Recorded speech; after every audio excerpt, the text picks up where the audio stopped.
Morning students. जब हम यात्रा करते हैं तो हमें नए नए अनुभव मिलते हैं। हमारे देश में अनेक प्रसिद्ध व्यक्ति हुए हैं जिन्होंने यात्रा संबंधी कथाएं लिखी हैं। आज ऐसे ही एक यात्रा वर्णन के बारे में हम पढ़ने जा रहे हैं। यात्रा जो पूरी न हो सकी।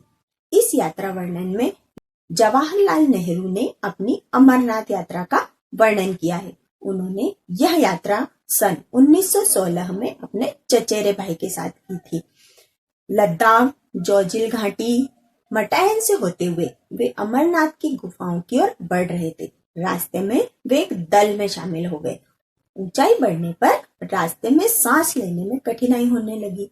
सामान उठाने वालों के मुंह से खून निकलने लगा।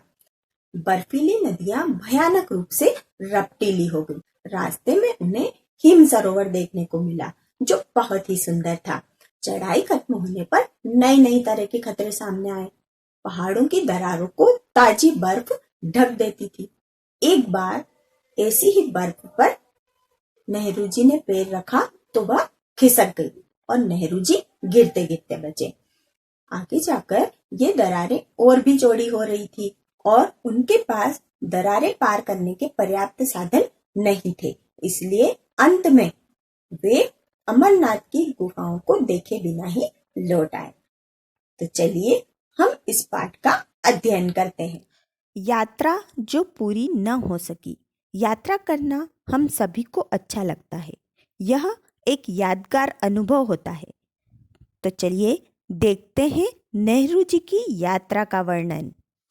1916 में अपने विवाह के पश्चात हमने कुछ महीने कश्मीर में बिताए।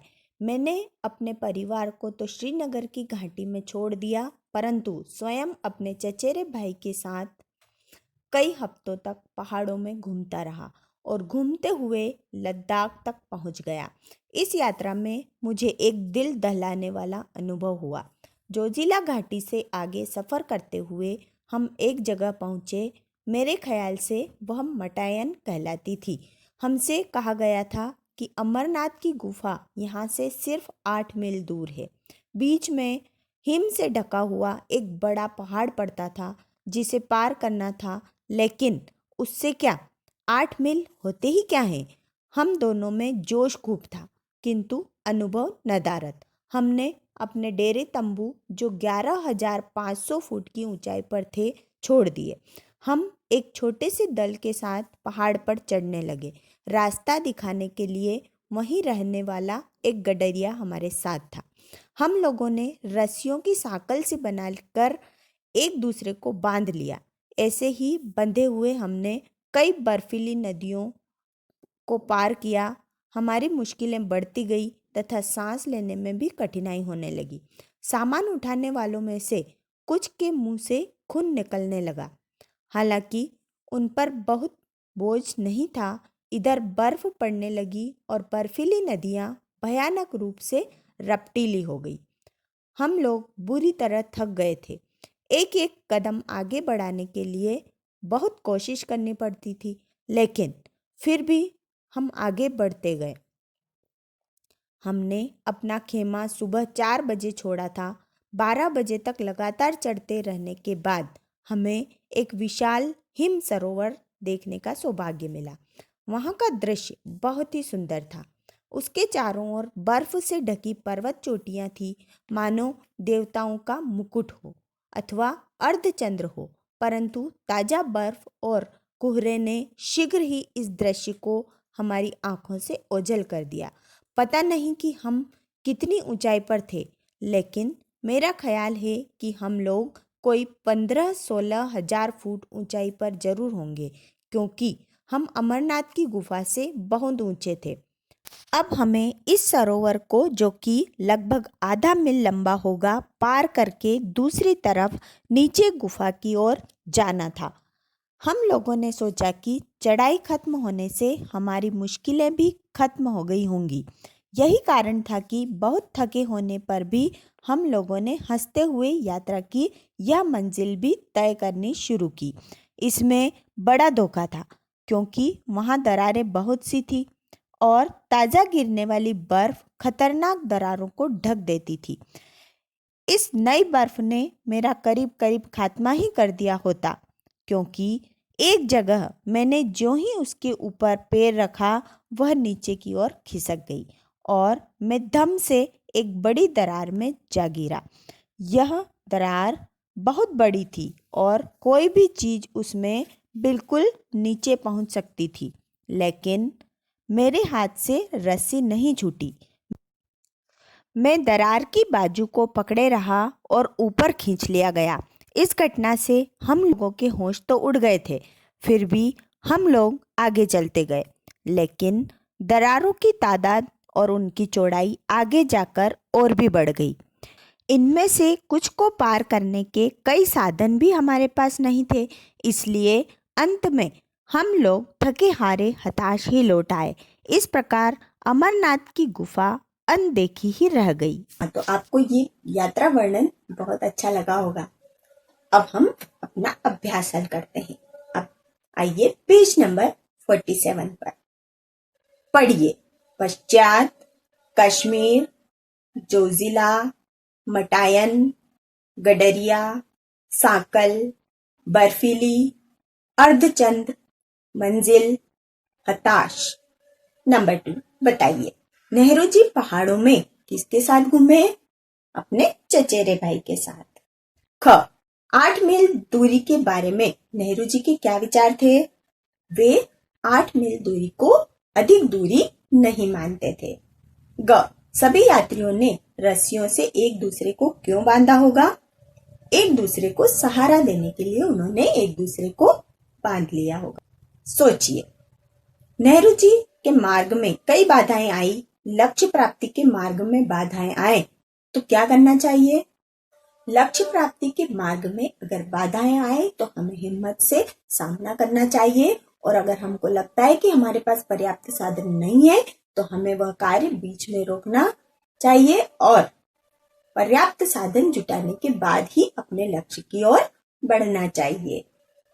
लिखिए, घटनाक्रम के अनुसार 1, 2, 3 लिखिए। देखिए, सबसे पहले क्या हुआ था? लेखक घूमते हुए लद्दाख पहुंचे, फिर हमें विशाल हिम सरोवर देखने का सौभाग्य मिला। नंबर 2, हम अमरनाथ गुफा से बहुत ऊंचे थे। नंबर 3, इस नई बर्फ ने मेरा खात्मा ही कर दिया होता। नंबर 4, हम लोग थके हारे हताश लौट आए। नंबर 5। नंबर 2, पाठांश पढ़कर पूछे गए प्रश्नों के उत्तर लिखिए। यहाँ पर एक पाठांश दिया गया है, इसे आप पढ़ेंगे और नीचे दिए गए प्रश्नों के उत्तर उसमें से ढूंढकर आपको लिखना है। देखिए, लेखक ने अपने परिवार को कहाँ छोड़ा? आप देखिए, इसमें आपको इसी का आंसर मिल जाएगा, श्रीनगर की घाटी में छोड़ा। ख घूमते हुए वे कहाँ पहुंचे? घूमते हुए वे लद्दाख पहुंचे। यात्रा के दौरान उन्हें कैसा अनुभव हुआ? यात्रा के दौरान उन्हें दिल दहलाने वाला अनुभव हुआ। घ जोजिला घाटी से वे कहाँ गए? जोजिला घाटी से वे मटायन गए। नंबर 3, कुछ शब्दों में उत्तर लिखिए। क मटायन से अमरनाथ की गुफा कितनी दूर थी? सिर्फ 8 मील। ख नेहरू जी ने यह यात्रा कब की? सन 1915 में। ग यात्रा के दौरान कैसी नदियां मिली? बर्फीली नदियां मिली। व्याकरण संबोध, पर्यायवाची शब्द लिखिए। देखिए, यहाँ पर एक शब्द लिखा है, आपको 2 पर्यायवाची शब्द लिखना है। भाई, भ्राता, भैया। यात्रा, सफर, देशाटन। पहाड़, पर्वत, गिरी।